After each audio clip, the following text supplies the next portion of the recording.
The legal expert Andrea Lewis on all of this, former felony prosecutor, criminal defense attorney as well. Okay, welcome back, Andrea. Thank you. So let me go Kerry Morgan first, then we'll go back to Dawn. So you get these one witness after another. Each has an issue with Diddy. Some have issues with each other. But what do you think the prosecution is doing, and how effective have they been in building their case?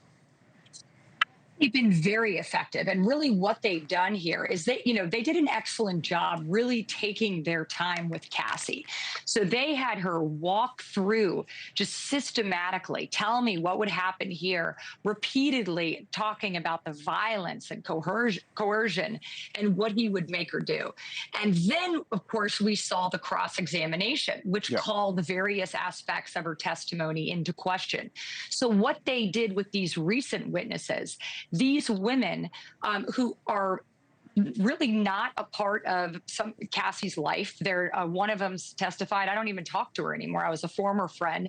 They've come in to not only support her story, support her allegations, but to say, we witnessed it ourselves, and he is this bad man that Cassie has painted him to be. So I think that's very effective. Well, on the other side of it, though, some of our producers who've been in the courtroom today said that they thought the defense scored some points on those, what you brought up, the inconsistencies, right? Bringing up, hey, you said this then, it's not what you're saying now. So, for example, with Dawn Richard, there was this egg incident we could put on the screen where Westmoreland, that's the one of Diddy's defense team members, says throwing eggs and hitting someone with a pan is different than a pan hitting someone. Would you agree with me that it's being, it's hard to keep your story the same in reference to this egg incident? And then she says, no, I would not agree with that. But there was a lot of that kind of thing where you said, well, this is different than that. Or you said, at other times, you said this then and you're saying this now. And I wonder if you think the defense kind of raised some doubts about the witnesses with that type of questioning. There's no question they score points doing that, and that's why they do it. And it's a very, very it's a strategy that is employed frequently by defense attorneys. Poke holes, point out inconsistencies, and hope that the jury just buys that and questions all of their testimony. The interesting thing, though, and what the prosecution is going to have to fall back on here is that video.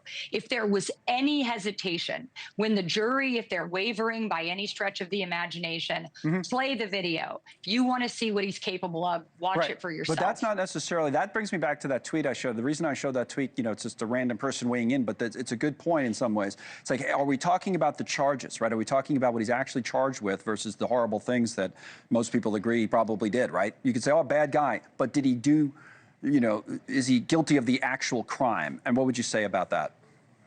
I think he was guilty of the actual crime, and the person who created that tweet, I think they are right to a certain extent that the prosecutor is going to stand up in closing and say, these are the elements that we have the burden of proving. And then they will have to state their case and explain how they did it. Right.